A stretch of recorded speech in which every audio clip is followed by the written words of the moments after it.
Bom dia, Mato Grosso do Sul. Eu sou o Dr. Luiz Ovando e começa agora o nosso programa Tribuna da Saúde na Rede E.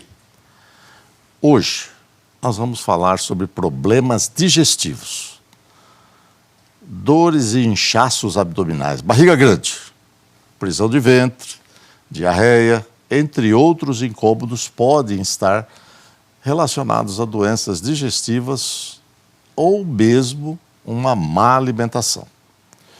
Para conversarmos sobre o assunto, eu recebo hoje o médico gastroenterologista, cirurgião, Dr. João Ricardo Filgueiras Tonini. João Ricardo, esse é o nome que ele é mais conhecido. Dr. João, seja muito bem-vindo. Mas antes de dar a palavra ao senhor, eu quero falar das suas credenciais. Dr. João é graduado em Medicina pela Universidade Federal de Mato Grosso do Sul em 1987. Ele possui residência médica em cirurgia geral na Universidade Federal de Mato Grosso do Sul, mestrado em técnicas operatórias e cirurgia experimental pela Universidade Federal de São Paulo em 1997 e doutorado em técnicas operatórias e cirurgia experimental pela Universidade Federal de São Paulo em 1999.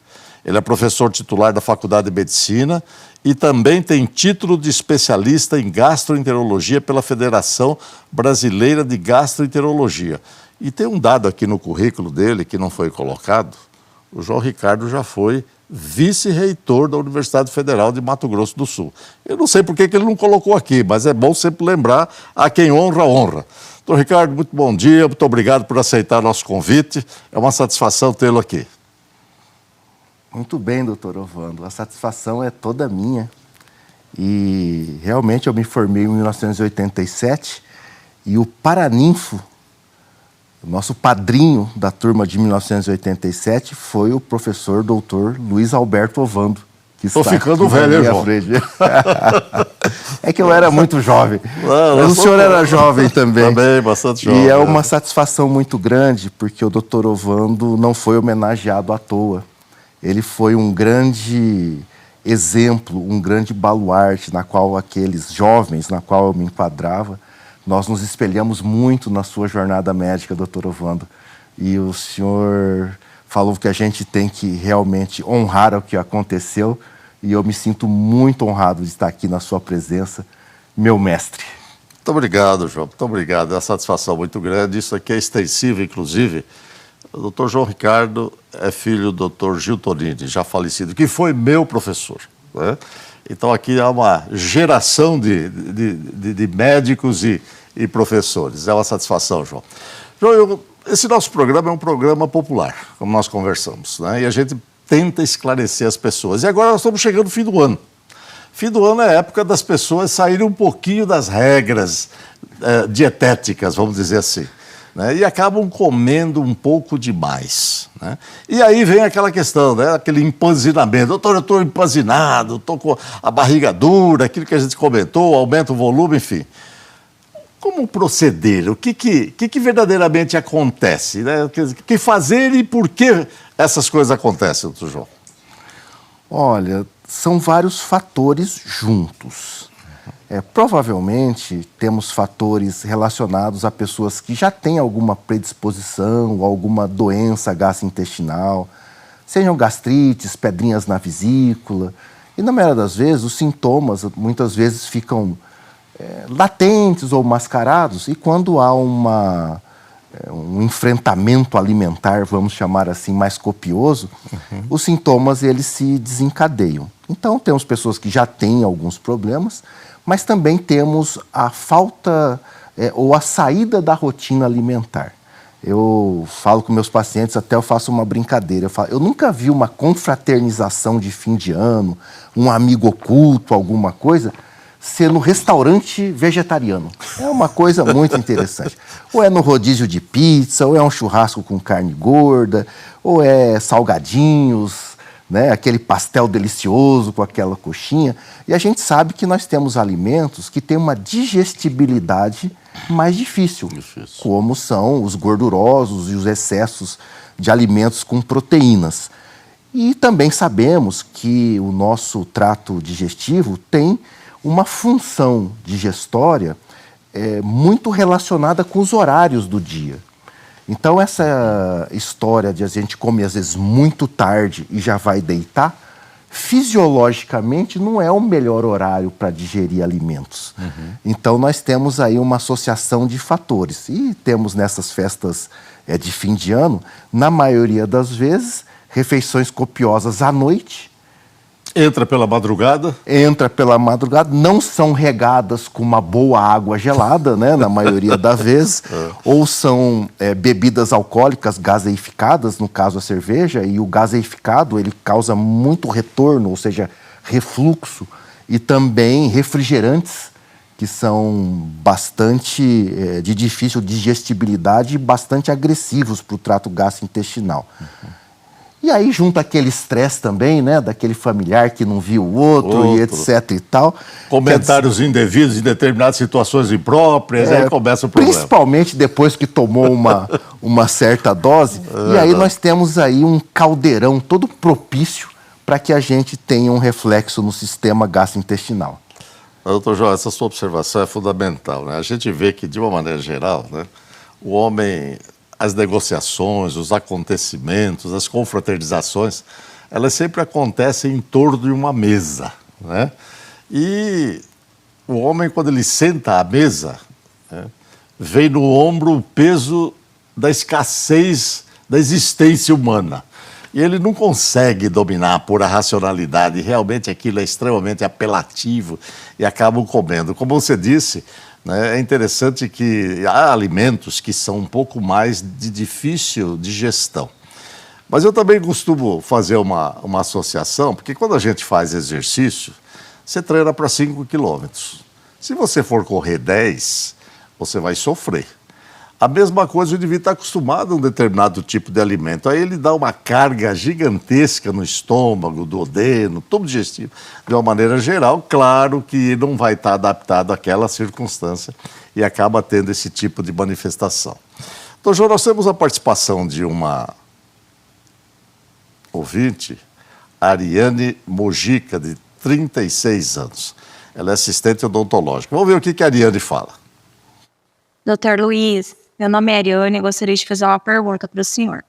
Toda vez que eu tomo café, me dá dor de estômago. E isso em qualquer período, manhã ou tarde. Isso seria o início de um refluxo, de uma gastrite? Ariane, muito obrigado pela pergunta. Não tem quem não toma café, só os adventistas que são meio radicais nesse aspecto, né? Mas o doutor João vai explicar para você por que o café dói no seu estômago, Ariane. Perfeito, Ariane. O café, como outros alimentos, eles causam alguma irritação no revestimento interno do estômago. A gente chama mucosa. Claro que isso não acontece em todas as pessoas. Mas quando nós já temos assim uma sensibilidade, um processo inflamatório ou às vezes alguma irritação que no estômago chama gastrite, no esôfago chama esofagite, o café pode desencadear sintomas. Isso não quer dizer que o café seja ruim ou que ele não deve ser usado de maneira parcimoniosa. Não é isso. Mas alguma pessoa que tem alguma sensibilidade ou já tem alguma lesão pode ter os seus sintomas agravados. Mas acontece um fato interessante. Na maioria das vezes, quando existem depoimentos como o seu, na verdade, não é só o café que acaba desencadeando sintomas. Provavelmente, outros alimentos que são mais irritativos também podem contribuir com algum sintoma. Mas a sua afirmação, ela tem lógica. Pode ser que haja alguma doença do refluxo, alguma gastrite, e, obviamente, isso precisa ser analisado pelo médico assistente. Doutor João, o café estimula algum tipo de secreção no estômago, por isso as pessoas têm esse tipo de alteração, não? Exato. O café, como outras substâncias, eles são conhecidos como secretagogos. O que é isso? Eles estimulam a secreção ácida.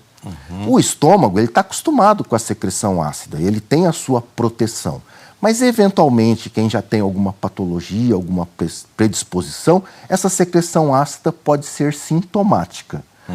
Mas também a gente tem que fazer uma justiça aqui. Porque o café, coitado, ele andou levando muita culpa que não era dele. Eu até falo para os meus...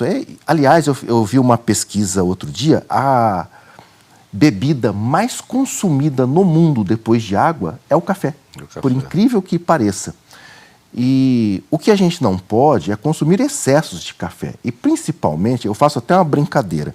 Olha, 2 cafés por dia não vai atrapalhar ninguém. O que não é adequado é você tomar uma jarra, uma térmica de café desse tamanho de manhã, uma tarde, e metade dela ser de açúcar. Se bobear, até o açúcar acaba causando mais mal. Mais problema, né? Mas, com certeza, a afirmação dela tem pertinência, porque o café ele pode, nas pessoas mais sensíveis, realmente desencadear sintomas. Doutor João, o que a gente percebe é que existem modismos na medicina, né? E, de uma maneira geral, a gente hoje convive com sintomas digestivos, né? Geralmente dispépticos, né? A questão de dispepsia é dificuldade de digestão. O doutor João vai explicar isso depois. E a gente vê que as pessoas procuram o médico e dizem assim, isso é refluxo. Aumentou, não se fazia diagnóstico, as pessoas estão mais obesas. O que verdadeiramente acontece? Essa é uma pergunta excelente, porque nós estamos realmente vivendo quase que uma epidemia do refluxo no imaginário das pessoas. Então, o que é refluxo? É quando o ácido do estômago retorna para o esôfago. Nós temos a cavidade oral, bucal, aí nós temos um órgão chamado faringe, e depois nós temos um canal que leva o alimento da boca até o estômago, chamado esôfago. E lá, dentro do abdômen, nós temos o estômago, que é uma câmara gástrica, é uma câmara ácida.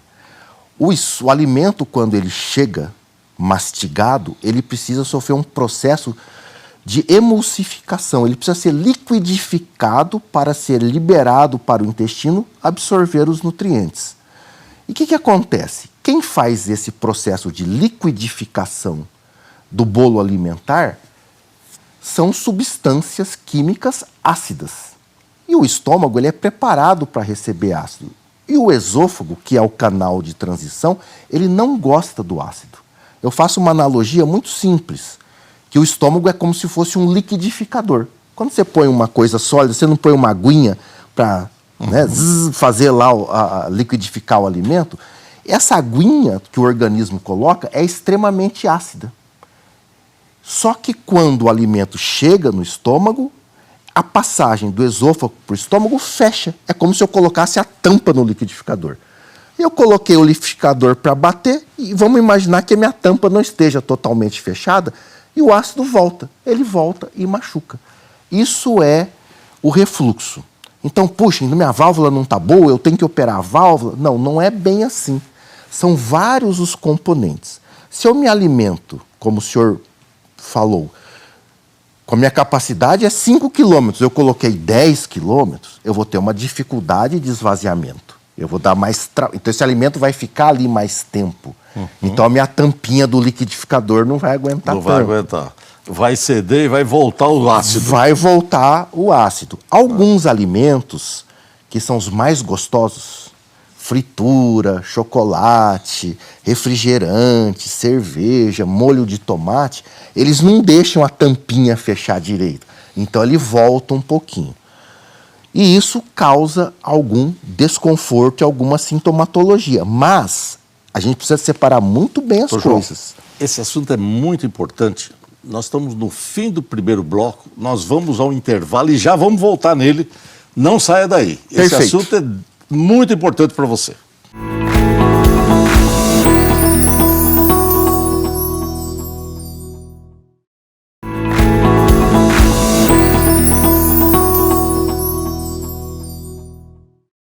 Voltamos a apresentar Tribuna da Saúde aqui na Rede E de Mato Grosso do Sul. Acompanhe ao vivo pelo portal da Rede E e participe mandando sua sugestão para o WhatsApp 99832 1122.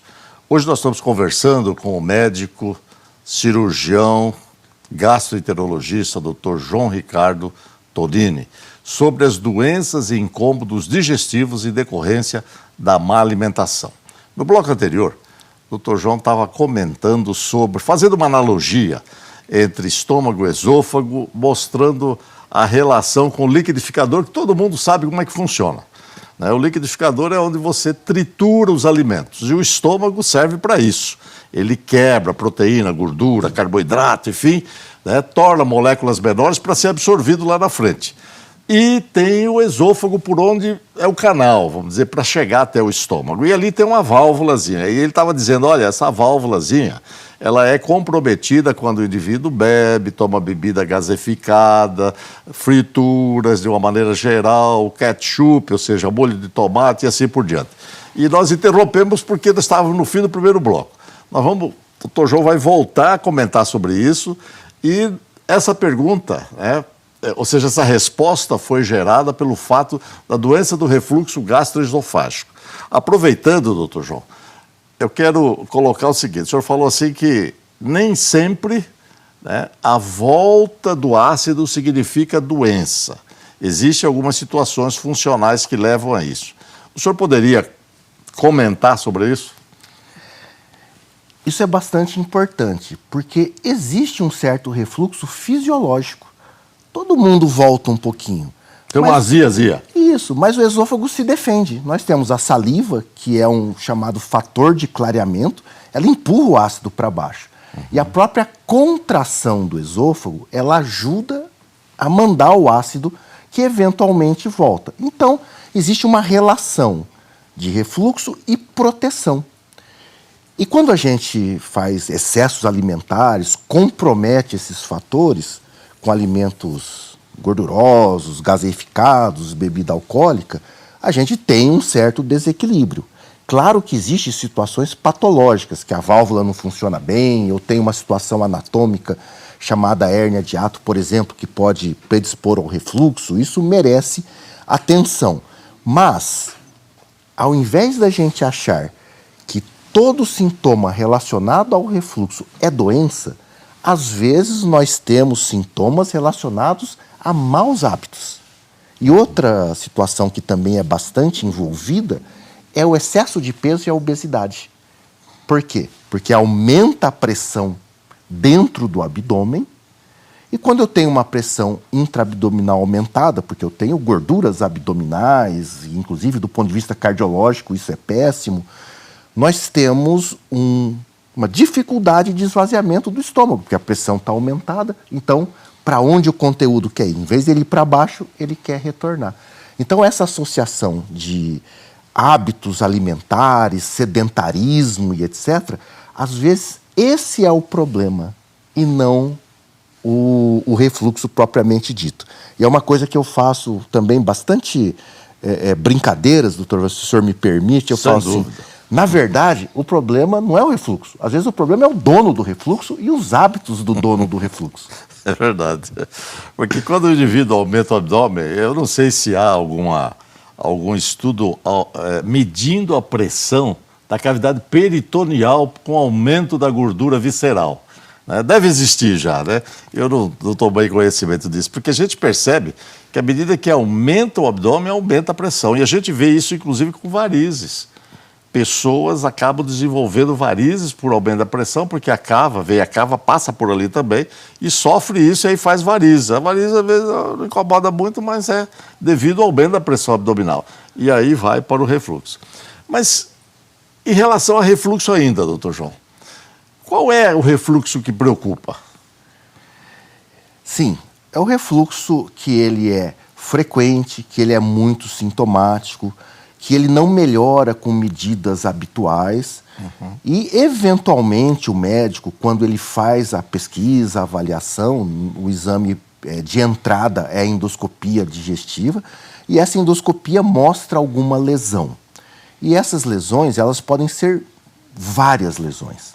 E uma coisa que chama bastante atenção, eu não quero trazer nenhum alarme, mas acredita-se que grande parte do câncer do final do esôfago tenha relação com refluxos patológicos que não foram tratados de maneira adequada quando deveriam ter sido, muitas vezes, muitos anos atrás.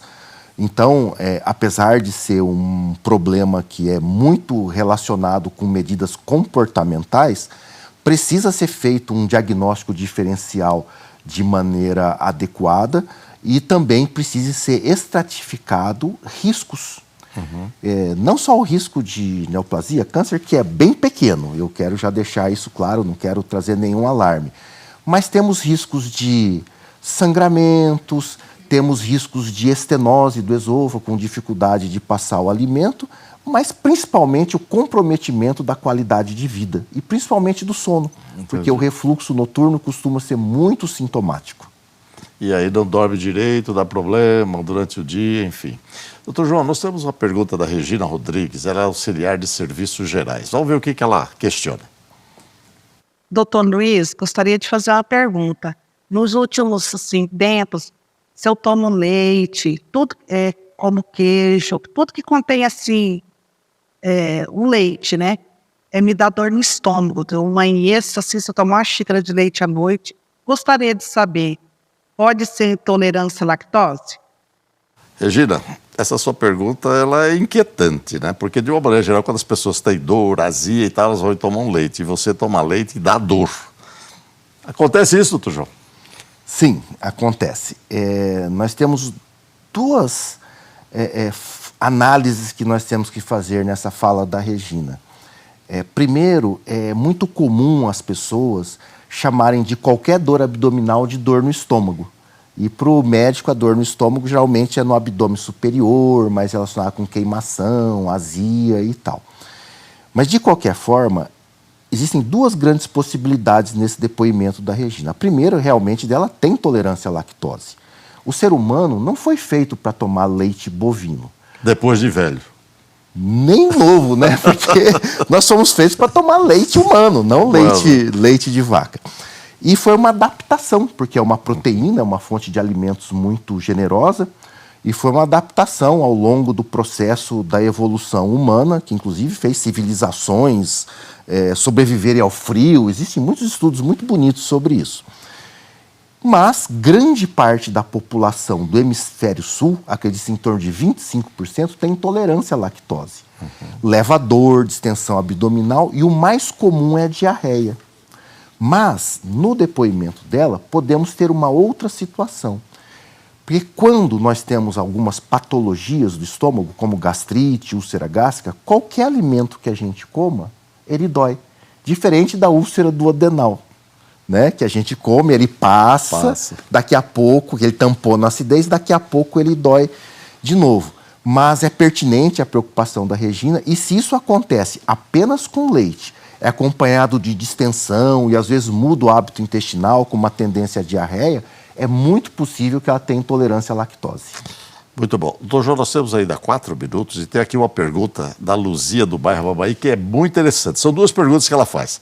Tomo muita água com gás, é um problema? E aí ela pergunta, existe um lado melhor para dormir, para não dar refluxo? Perguntas extremamente pertinentes. A água com gás, ela tem um pouquinho de bicarbonato. E o bicarbonato, geralmente, ele tampona a acidez e dá uma sensação de alívio. De alívio. Inclusive, vários remédios consagrados aí, não vou falar o nome, sal disso, sal daquilo, tem o bicarbonato, eles dão um alívio. Mas, à medida que ele é gaseificado, ele tem uma tendência de retornar. Então, a água com gás... Aumenta a pressão do estômago, abre a tampinha do liquidificador. Do liquidificador e volta. Então, ela é uma faca de 2 gumes. Mas o que eu vejo na minha vida prática? Muitas pessoas trocam o refrigerante por água com gás. Água com gás. Melhor água com gás do que o refrigerante. Mas, pelo menos não ingere calorias. Mas ela também não é tão inocente assim, a água com gás. E sobre a posição, se a gente deita sobre o lado direito, o estômago está à esquerda, a gente predispõe o esvaziamento. Então, isso que ela falou é uma coisa bastante tradicional e clássica. E uma vez deitado de forma lateral, em cima do ombro direito, sobre o lado direito, ou seja, o lado direito para baixo, teoricamente favorece o esvaziamento gástrico. Mas o que eu acho mais interessante de mensagem é o seguinte: não precisar fazer isso, é não comer e já deitar. E essa vida corrida de hoje em dia, muita gente trabalha até tarde da noite, chega em casa comendo até o... né? Devorando. Devorando o que vier na frente. E ali ele vai achar o quê? Salsicha, salame, bacon, tudo gorduroso. Mostarda. Mostarda, ketchup, pão. E aí pega, toma com um pouco de refrigerante para melhorar a digestão. A sustância e aí diz o deita, pessoal, né? aí eu falo assim, aí não há gastroenterologista que dê jeito. Que dê jeito na coisa. Mas, doutor João, muito bom, nós chegamos ao fim do nosso programa. 30 segundos para as suas considerações finais.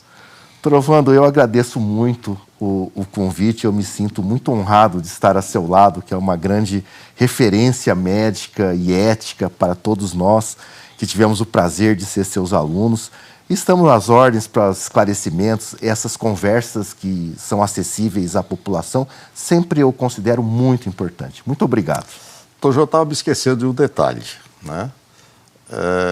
O doutor João fez essas referências elogiosas à minha pessoa, mas a questão dos 6 anos atrás, eu fui acometido de um quadro abdominal que eu fiquei preocupado. Fiz o diagnóstico, era uma colicistopatia calculosa.